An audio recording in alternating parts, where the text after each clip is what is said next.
Good evening, everyone. Thanks for joining us. It's 7:01, so we're going to get started here.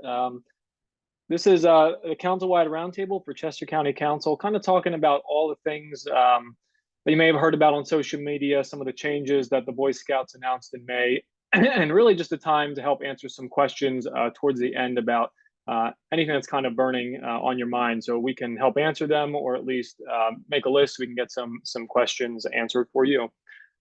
So with that, I'd like to turn it over to Jeff Spencer, the Scout Executive, who'd like to kick this meeting off.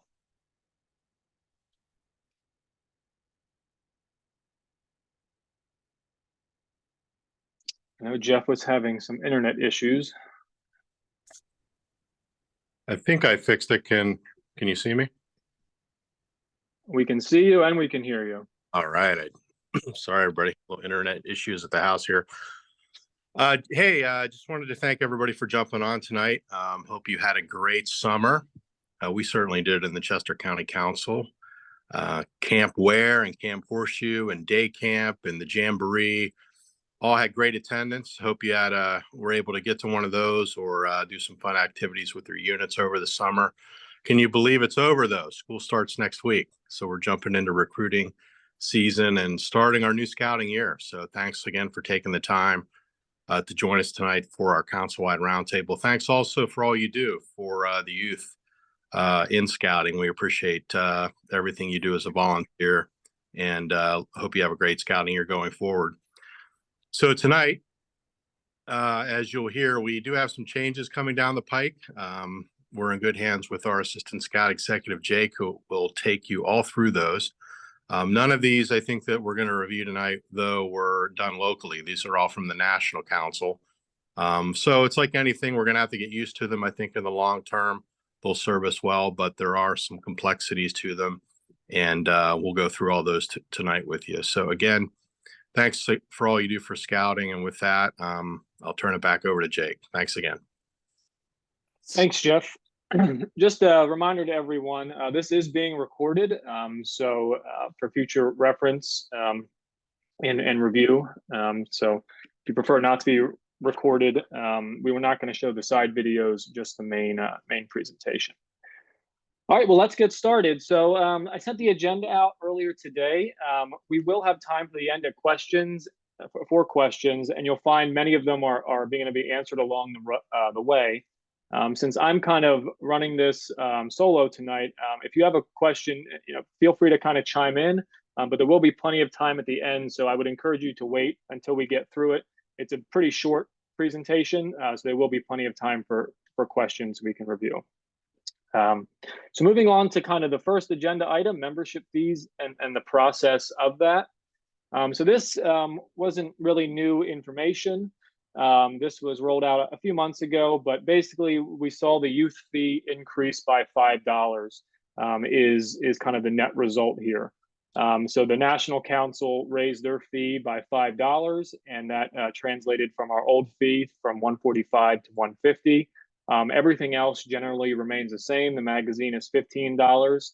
That's an optional subscription, and the new member joining fee remains at $25. The adult fee is now $90 a year. That's a little bit less than it was last year. So we were able to move some things around to give our adult volunteers some relief there. Something that is new is merit badge counselors are $25 registration fee. So what that means is that if you are a merit badge counselor as your only registration, you will pay $25 a year. If you are registered in a pack, a troop, a crew, a district level position, a council level position, and you've already paid, there is no fee to register as a merit badge counselor. As many of you know, and if you don't, there's no fee. You only pay one BSA registration fee a year. So it doesn't matter how many positions you're registered in. You're only going to pay that $25 if it's your only registration. Now, I have been told also that if you register as a merit badge counselor first, and then down the road you register as in a unit role, there is no way for them to not charge you that additional fee. So you would pay the $25, and the $90 your first year. The second year, obviously, we would catch back up. So I'd encourage you, if you're a merit badge counselor and that's where you want to stay, perfect, $25 a year, primarily for the enhanced background check system the Boy Scouts are now using.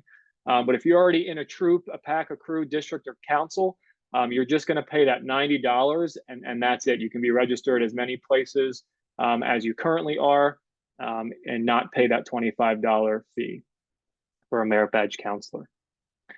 The other big change in membership fees is there's no longer prorated fee options. So if you do think about prior years, basically the yearly fee, you divided it by 12, and that was the monthly fee. So if a scout joined halfway through the year, really they're only paying halfway, or half the amount. What that changes to now is what they're calling an anniversary date. And we're going to go through that a little bit later, what that means. But basically, as of August 1st, anyone who has registered from that point on, so we're about 22 days past that now, will have an anniversary date. And basically what that means is, instead of following the calendar year that we're all familiar with for rechartering and that concept, it's just going to be a 12-month membership. So if you had members that registered on 8/5, their last date of registration will be 8/31/2024. So it's basically a year plus to the end of the month of their registration.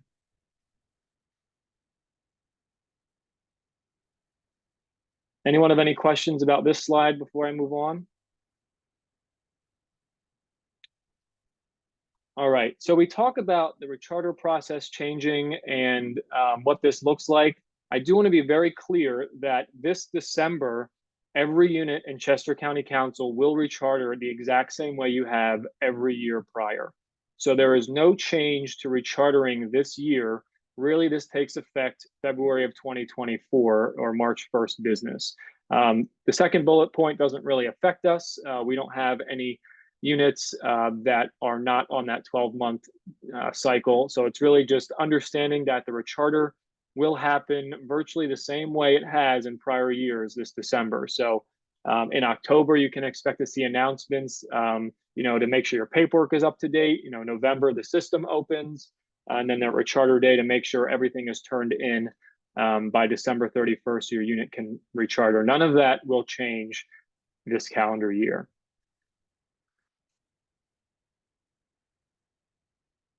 This is a view, a screenshot that was provided by the national office to us that shows basically what you're going to see when you go into recharter this year. So you can, if you've done the recharter process for your unit, this may look a little bit recognizable to you, but basically what it's trying to show you is the two names highlighted in yellow show a balance due of 0. And if you can kind of see, it's easier, when the system's live. There's a green kind of notification, the third column in, which also shows that they are prepaid. So anyone who, again, you've had register from August 1st on, the recharter process is not going to charge you for them this year. They are paid through sometime, likely August, September, October, November, depending when they register, of 2024. Matt, I saw a question. Do you still have a question? I think you answered it. So it's just anyone that has paid from August 1st forward, there's no fee. But anyone else, we're just going to collect our dues like you normally would and cut you guys a check, right? Right. So a good way to think about this is from basically now on, everybody has a 12-month membership. So whenever you register, you're on a 12-month membership. So anyone basically who registered from July 31st prior, their 12-month registration is 1/1 through 12/31. And that's how they will remain until they are no longer in scouting. So really, anyone who's in now that was a member before 7/30 or 8/1, so their last registration date was July 31st, their registration, their anniversary dates are the first of the year and the last of the year. That's their 12-month cycle. Does that clarify it, Matt, a little bit for you? Yes, thank you. Okay. So this is just another example at the top of your recharter. You'll see, if you're familiar, you've had a prepaid youth option. This has always been there. for the past few years, Be a Scout, where people can register and pay online, has allowed them to prepay for the next year. So some of you may have already seen this, but this is what it's going to look like now for really any new scouts that you have joined, new adults that you have joined, are listed as prepaid youth, prepaid adults, and prepaid scout life is what SL is. So you'll have a general idea of who is paying when. Some new features that exist. So in My.Scouting, if you go in there now, you should see on your unit roster this registration expiry date. Again, most of your membership is likely going to show a 12/31/2023 date, but you may have others if you have new scouts that have joined since August 1st that are going to show a date later in 2024. So again, most of your membership, especially for our Scouts BSA troops, are going to be that calendar year anniversary date. It's really, this is going to impact the Cub Scout packs first for the most part, and then really kind of roll into the Scouts BSA and venturing groups. So we've kind of broken it down of what is the role of the family, what's the role of the unit, to kind of help everyone understand what's being asked. So the role of the family is to annually renew the registration of the members via an online link. So the way that the national office plans to do this is to begin sending reminders 60 days before the renewal date with a link to either renew or opt out. And you'll see they have a 60, 30, 15, 7, and 24 hours and 7 days after if needed. So their plan is to utilize email as the main source of registration. Parents can renew the registration via credit card or pay the council office. So just like you can now, we're never going to stop money from coming in via cash or check if that's the preferred method of a family or the unit. There is a note in here that says credit card details are tokenized. Basically what that means, if you have parents that ask, it means that the BSA itself is not processing credit card information. Someone who's more tech oriented than me could probably explain it a little better, but basically it's shooting different codes over. So the BSA is not storing any credit card information. They're likely using a third-party processor like Wawa and all these other stores do. So if that gives some parents some ease. There's also going to be a reminder notification in Scout Book beginning 45 days before the renewal date. So their goal is to make sure the family is well aware prior. And again, the unit has access to this. And you'll see on the next slide that the unit will be notified quite a bit when renewals are due. Just a quick question. Is this presentation going to be available to us to share with our Scout leaders in each of our packs? Yes, this presentation is being recorded and the slide deck will be posted with it also. Okay, thank you. I just want to make sure I can send it over to them so that they are aware. Mm-hmm. The role of the unit. You as the unit leader, and when I say the unit, I'm really referring to the Key 3 or any Key 3 delegates that have been set in the My.Scouting portal. So you can, if you're not the committee chair, the chartered organization representative, or the Scoutmaster, Cubmaster, crew advisor, you can also delegate that role via My.Scouting. But basically, units will be able to choose to pay renewal for all members, and this option will block the online payment by the parent.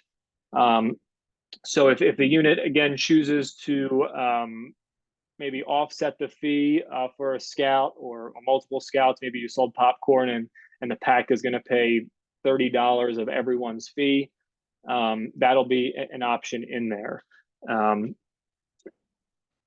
for that to happen. The unit, meaning the leadership, will be able to opt out of a member. So if you know that someone has dropped out, you can preemptively mark them as basically that they've quit, so that they don't continually get barraged by emails during that time period. Some notifications. The units will get notifications via email for members that need to be renewed and members who have renewed. We have not seen what those reports look like yet, but they have clarified that they will be emailed out but the status is also always available on your unit portal on my.scouting. Again, renewal status is going to show on that roster. Reports that you'll be able to access in my.scouting: members due to renew, members renewed, members dropped. So 3 different reports that, again, the key 3 could delegate access to if you have a really stellar membership person or someone who kind of handles the recharter process for you now, and maybe this is a good transition for them.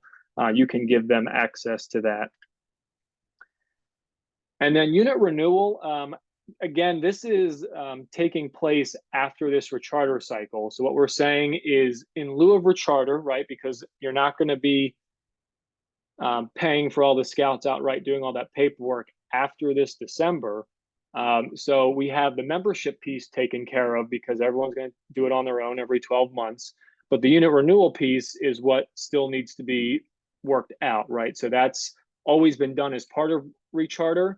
Now it's going to be simplified and streamlined. So basically, once a year, the unit's going to validate their leadership. What that means is you're going to verify that Mr. Jones is still the scoutmaster, Mrs. Smith is still the committee chair, or if there's been changes, much like you could in rechartering prior, you'll be able to move registered adults around at that point and pay the charter fee. So it's supposed to be very quick, very simple process. All that can be done in the my.scouting portal by one of the key 3 unit leaders. So that's kind of taking the second piece of this recharter that's going away after this year and putting it into a much more simple process.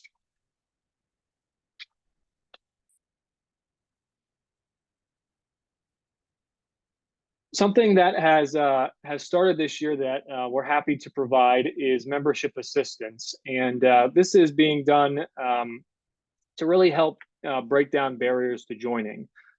So when we discussed as a membership team, the volunteer membership committee that supports our growth, we came up with two entry points for this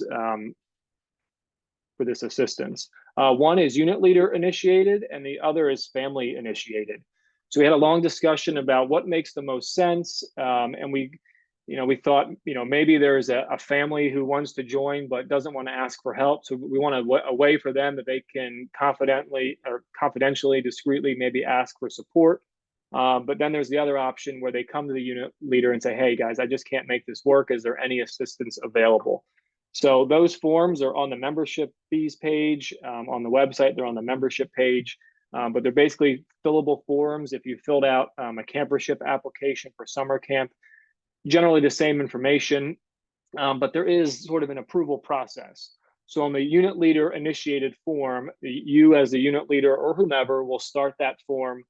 And then one of the questions on there is to ask for the parent or guardian's email. Once you type that in, it'll submit the form to them for them to fill out their part. And then once they're done, it will come to our vice president of membership, who is the person responsible for approving membership assistance. On the family initiated side, it goes from the family to your district executive back to the unit key 3. So that's kind of the way that process works. And again, it goes to the council membership chair for approval. We are able to offer up to $70 of assistance per applicant. So when they apply, they're going to type in how much money they're requesting, up to $70, and then we will respond back with the approved amount so everyone is aware. And our goal is to approve within 7 business days. We don't want this to wait and your scouts have to sit on the sideline for paperwork, for lack of a better word, right? So we want to get kids scouting as quickly as we can. Is there any criteria for which they would qualify for that $70 assistance? Specific criteria, no. We ask a lot of questions that I will say are this membership assistance is being funded substantially by grants, private grants. So there is some information we have to collect about the family. We're looking for total income in the household, how many dependents are in the household, that kind of thing. That information will never be shared by name. It's really just an aggregate. So that when they, when the foundation comes back and says, how much, who's gotten assistance. We can give them the information they're looking for. Generally by zip code is what they're asking for. But I wouldn't say there's any specific criteria, but the membership team will review every application. And if we have questions or concerns about what was filled out, we will reach back out to you.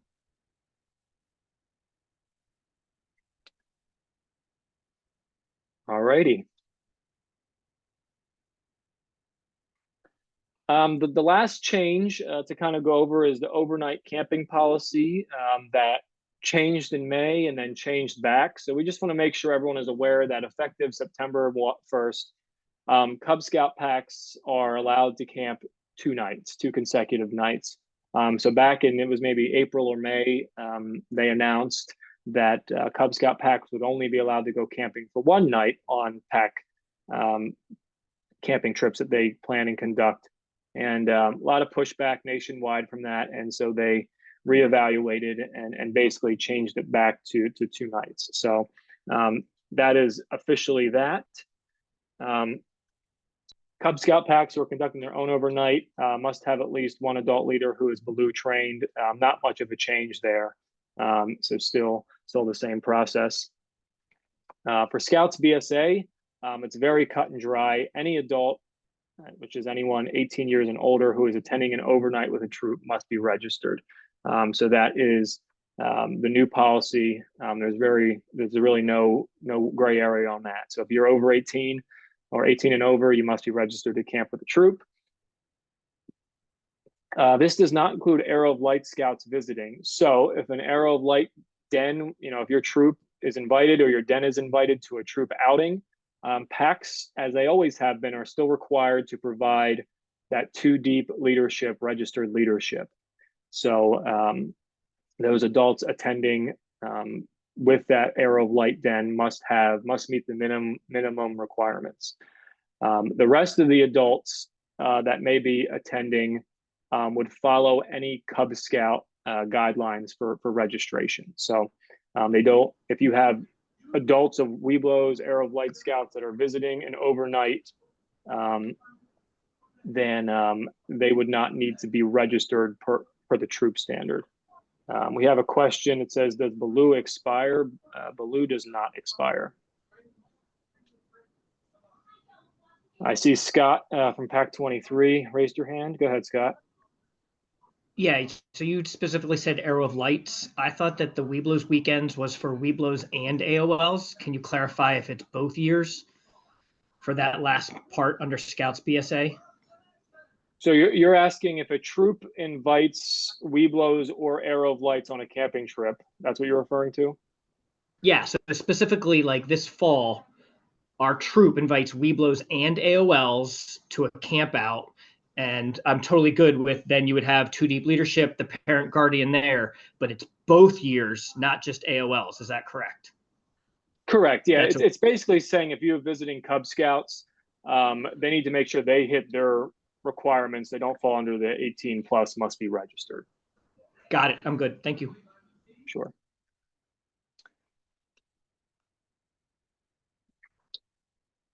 All right, Tara, what question do you have? So we've got all these parents that want to go on camping trips, but they don't necessarily want to commit to being an assistant scoutmaster or a committee member.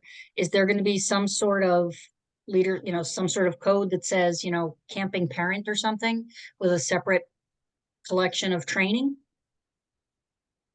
At this point, they are recommending that those adults be registered as committee members. Okay, thank you.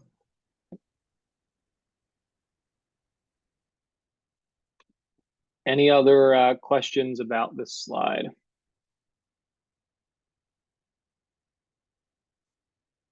All right. Well, the good news is we're now at the questions phase. So we have published an FAQ provided by the national office and are continuing to update that with their own questions. So if people have questions and I can't answer them now, we'll certainly get that updated and blast that back out. But I'm happy to answer any questions about membership assistance, overnight camping, membership fees, the recharter annual renewal process. and I'll answer them the best I can with the information that I have at this point. Let me pull up the chat. I see some messages in here.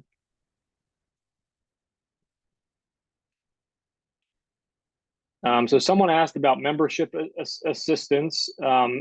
The answer about that is membership assistance is up to $70 per scout. At this point, we do not have membership assistance for adults. And as Kathy Guthrie said, Baloo is going to be offered the 6th and 7th at Training Palooza. Information should go out pretty quickly about that, but there's also going to be Stop the Bleed CPR training. There's NRA rifle instructor training. And for our Cub Scout people on the call, last year, if you remember, we had to do scouting Saturdays because the BSA changed the requirement as far as range usage. This year, they have changed that requirement again, and the Cub Scouts can open up the BB range if they have an NRA certified rifle instructor. So that's basically, at this point, for both Scouts, BSA, and Cub Scouts, that's the minimum requirement to open up a range. Somebody asked if the multi-scout discounts are still available. No, and just to clarify, we had the multi-scout discount, if you remember, and the overall was supposed to be membership assistance was 5% rebate back. Because no one will be rechartering anymore and everyone's going to be on different dates as far as membership, that's not something we were able to offer. So what we're encouraging PAX families to do is if you'd like the multi-scout discount, that $20, just have them apply for membership assistance for $20. That's what we are recommending. Somebody asked, how long, as far as number of years, can a troop pay recharter fees instead of families doing it online? My understanding, it's going to be a single year. So you'll have an option to basically pull up your unit roster and uncheck everyone that they would get reminder emails, and then the unit would just pay. It would be important, though, to verify that we do get them paid before they drop, right? So I don't believe there's going to be X number of years. My understanding is just going to be 1 year in case the key 3 changes, they want that verification again.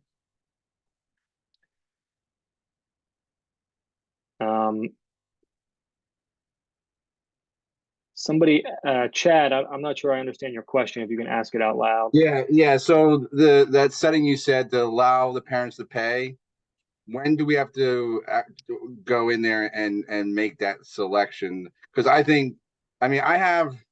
guess I'm almost asking a question too. So this year, like, I have 12 scouts that are already ready, but say I get 10 new ones, and usually we always collect all member money for everyone and fill out the forms and then submit it to you guys, right? And do it all at once. But I think I want to go down the online, just have the parents do it. So like what I tell the people that already are good until December, still go online, but do it closer to December. And then the new members just go online and pay it, already, like now, and then just collect my pack money only. Is that what would probably be the best solution here, or? Possibly in the future, but not for this year. This year, you are still going to basically the pack or troop is going to owe X number of dollars times 150 per youth, because this doesn't really take effect until March 1st, right? So, okay. Yeah, so anyone you have this year is going to be doing the exact same thing. So I should just fill out the paper forms and submit it all together again and collect all the money again, basically, this year. Yeah. Okay. Correct. Yeah. Again, we're trying to preemptively tell you here. There is going to be no change to recharter this year. Everything will be done the exact same way it's been done in the past. Okay. You'll just basically you'll pay for less people in theory, because some will already be pre-registered. I would expect, because this is going to roll out March 1st specifically, that, you know, February 28th, the system will shut down, and March 1st or 2nd, it'll reopen, and there'll be a lot new features in there. Again, once we know more, if they send more screenshots, we're gonna share them out with you all, so you can get some ideas. We have been told that they are going to send kind of a user manual that shows what different icons mean and all that kind of good stuff well ahead of time. But the councils that have beta tested it have said that the setup is clean. At least it looks good. Yes, that is correct, Sarah. Families will not receive a reminder to pay fees this year. Everyone is paying fees the same way we have in years prior. The only fees you're not going to collect would be the fees owed to the BSA for members that have joined after August 1st or August 1st and on. Somebody asked if the new, I think somebody asked the new age appropriate guidelines will be updated, and yes, they are working on that. Or Carolee asked when it's going to be updated. We were told they are working on it. It has to go to legal first, but that's where it is.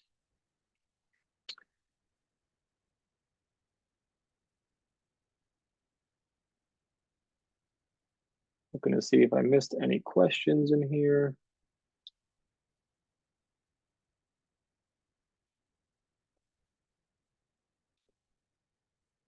All right, I don't see any other questions. So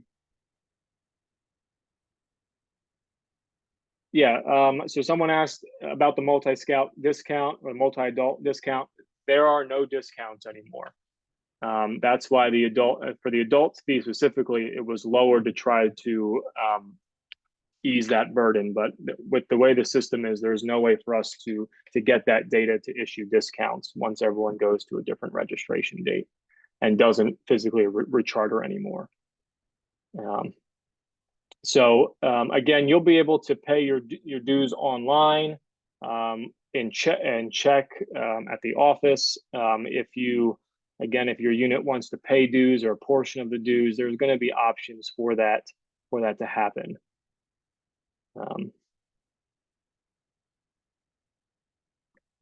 Any other questions?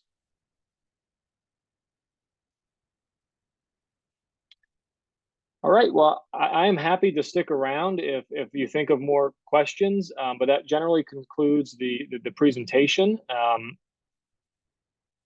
We'll get this posted, the video and the slide deck, very soon. But again, feel free, if you have additional questions, you can stay on or you can shoot me an email. I'm happy to help answer them for you. Yeah, so Jeff, you asked more than one registration. You are correct. You only pay that fee once, and that includes if you are a merit badge counselor, if you're a den leader and you're an assistant scoutmaster, you're only going to pay the registration fee once. You can be registered as many places as needed. Hi, I had another question. Just to confirm, for this year, for new families, we would collect just the PAC portion of their dues and send them to the website to pay the $150. Is that correct? So new families, if they are registered now, they've already paid their dues. They've already paid their BSA fees for the 12 months. So they won't get an email until August sometime, right? July of 2024 to repay for their 2024, 2025 dues. So if they have registered from August 1st on, they are paid through some point in 2024, August or whatever date that was. So they won't pay anything other than your unit dues this year. Or if they haven't registered yet, but they come to our kind of first PAC meeting where we would have traditionally collected the full amount of the dues, you would recommend at that PAC meeting we just collect our PAC portion of the dues and then separately send them online? So that's a great question. We always prefer that units use the online application. And I can go through that if you want, but we did cover it on the membership recruiting nights. But as a unit, you can send interested families a direct link to an online application that they fill out, pay, and then overnight the system syncs and they're registered into your unit. It doesn't require you to collect any paperwork or get signatures or collect payment. It can be done all online. So that at that point, all you would need to do is collect your PAC dues. If your PAC is still using paper applications, you would need to turn them in with the money as you do now. There's no way, if someone is not registered, there's no way for them to pay online unless they're doing the complete application online. And then for the existing families who their renewal is going to be in January, they will not get a reminder this year to renew online. Correct. We should collect the full amount for them, and then we would pay that at rechartering. Correct. Yep. You're going to handle it the same way. So you'll tell us that, you'll be able to choose online, right, that you're going to renew 40 youth and 10 adults, and you'll click those names and say they're going to be on your roster for 2024. And then the system will say, well, this person has already paid, they've registered through sometime in 2024. We're not going to charge for them and this and that. So it will go through that process for you. Yeah, you'll see them as prepaid on the charter paperwork. Okay, and then it kind of next year there won't be the same rechartering process, and in the fall we would just collect our PAC portion of the dues, and everyone will Correct. get their separate email. Got it. Correct. Thank Yep. you. Yeah, Matt asked, will we still take paper applications? We will certainly still take paper applications. You can, if your PAC or troop wants to do paper applications, I know a lot of them will scan and email them to us and say, hey, take the money out of our unit account. We can certainly still do that. There's no end to paper applications.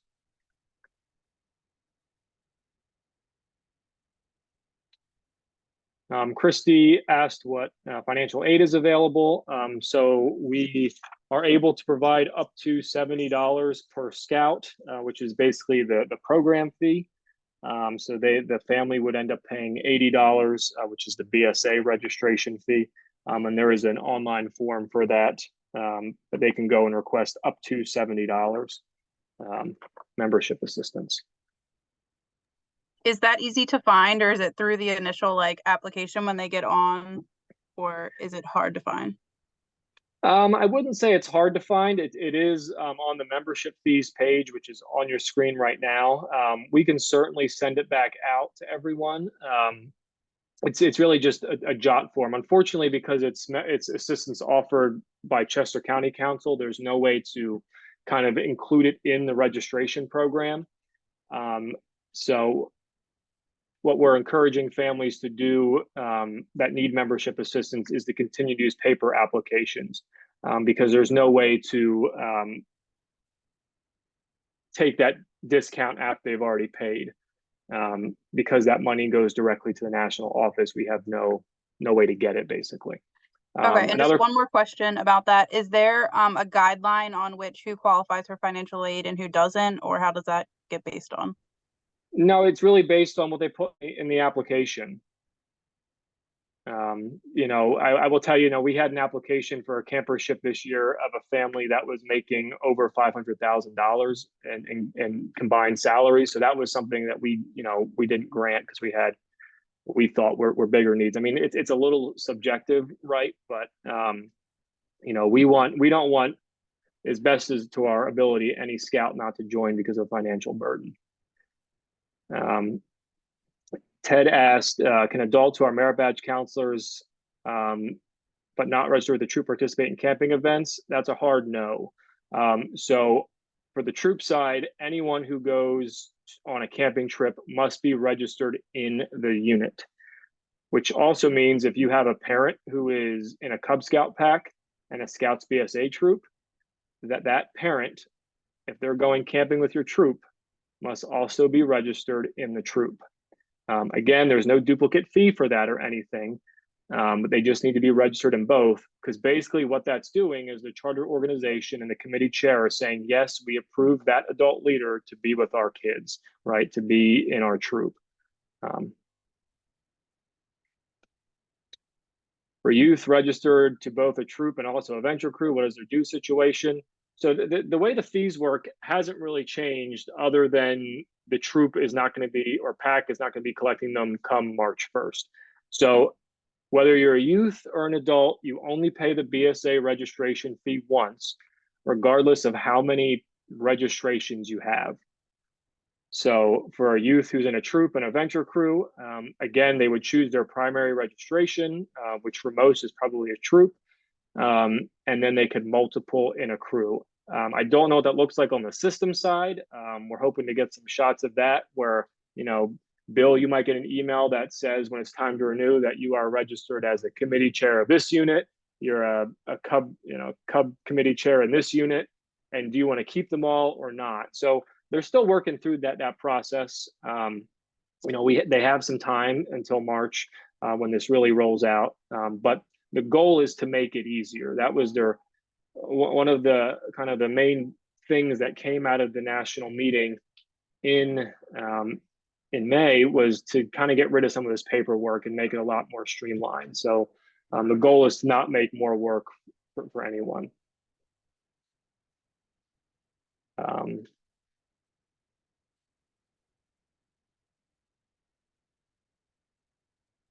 Again, yes, there are no discounts during recharter period. So if families were relying on the discount to register, they should apply for financial aid for whatever amount they're looking for. If that's the $20 that they were getting before, they can apply for the $20.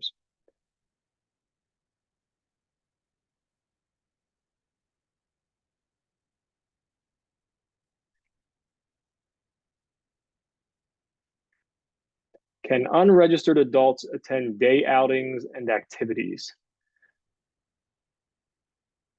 So I'm not sure exactly what you're referring to, but the main thing that came out of really the bankruptcy settlement is that we all collectively need to do a better job making sure youth are safe. So if we can get registered adults there and they've had their background checks, that certainly makes our youth safer. But at the end of the day, the Guide to Safe Scouting will dictate what adults are allowed on certain events. So maybe Beth, if your question is, if the troop is going to Six Flags for the day, can other adults attend? They can, as long as you have the required leadership there.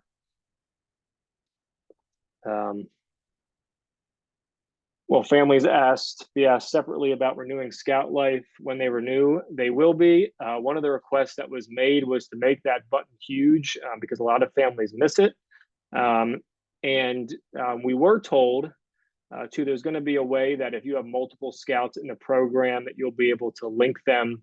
And then if you still wanted one Scout Life magazine, if you have 2 or more youth in the program, you could just check one very easily and not remember, hey, did I check Scout Life from one of my children and not the other? So it's supposed to be a very easy place to check that box.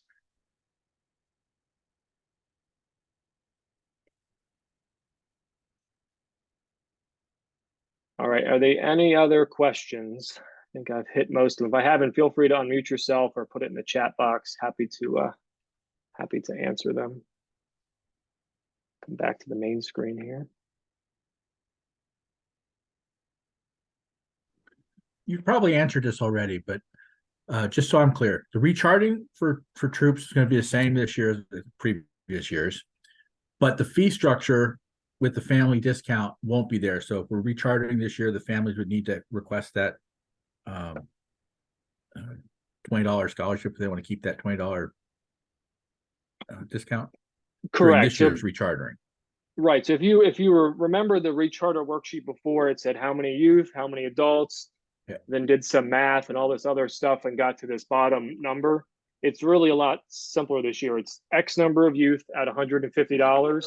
It's X number of adults. Okay, I'm gonna go shower. At I feel disgusting. At $90, and the Scout Life at $15, and that's really it. There's nothing else going into it or coming out of it. Okay. So yeah, if they were relying on that $20 or they need that $20, they should apply And again, sooner is better than later. You know, if your unit likes to wait until December 31st at 11:50 p.m. to recharter, it's going to be harder for us to get them in that quickly. I did see a question about Spookery, which I'm happy to answer. Spookery is, first of all, Spookery is sold out. So there's, and has a pretty substantial wait list, which will be reviewed on Friday, and we'll try and release some spots, but it had humongous interest and sold out very quickly. So if you're on the wait list, we'll certainly be in touch with you about that. The Scouts BSA Spookery, which is a little later in November, is scheduled to open on Monday, just so everybody knows. We'll send out a message about that to our troops here shortly, once that registration has been reviewed by the volunteer team running it. Is it families or Scouts only? Like the spring camp out at Ware was families. Is this Scouts only, or is it families also? So the Spookery is for families, but there also is going to be a Cub Scout event like there was in May at Camp Ware in May. So that is an Order of the Arrow run function, and they are discussing dates internally between them, but I believe it's either going to be the first or second weekend in May. As soon as we hear from them, we'll let you all know. But the Order of the Arrow is planning on running, I think it was called Where Goes West last year. The year before that was called the Swashbuckling, Swashbuckling something. And so they're going to do something again this May also.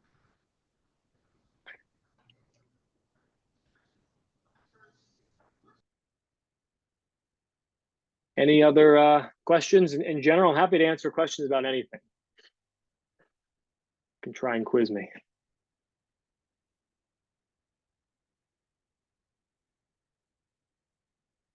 All right. Again, I'm just kind of here to answer questions. So if you feel like you got everything answered and you're good, you feel free to drop off the call. I'll stay as long as you all would like. So I don't see any more questions popping in here. Hey, Jake, I'm here if they want to talk about Spookery. Carrie Lee, who is our day camp volunteer extraordinaire and Spookery event chair, is on the call and happy to answer questions about that event. I saw someone ask about running another one.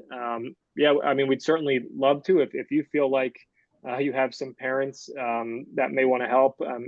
Realize all these events are volunteer run, so we do need quite a bit to make them happen. But it's certainly something I know that Carrie Lee and I have discussed in the past of how we could make a second weekend work because the event is so popular. But realize we're going to do everything we can to get people in there, but there is physically a facility capacity that we can have to stay at or under. We would like to, in order to run a second weekend, I need some of the bigger certified positions, like people that have the right certifications to run the kitchen, have experience running a kitchen, and are willing to run a kitchen. I need people that have the shooting sports qualifications, and right now the shooting sports director is not an easy position to fill for those events. And things like that, plus people to just in general run regular stations like crafts and things like that. So I have to know that all that's filled before we can add second dates for next fall.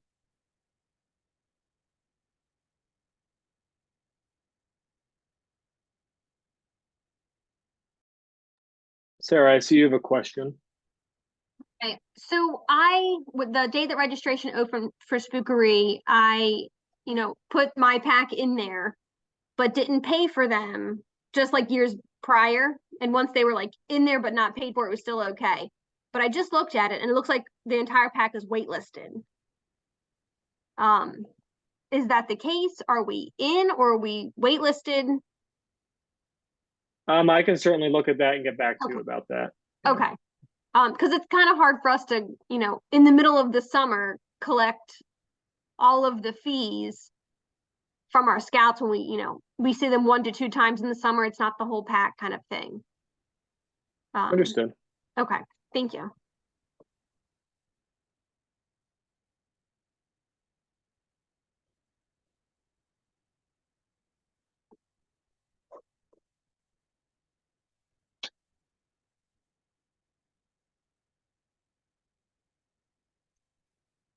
Anyone have any other questions?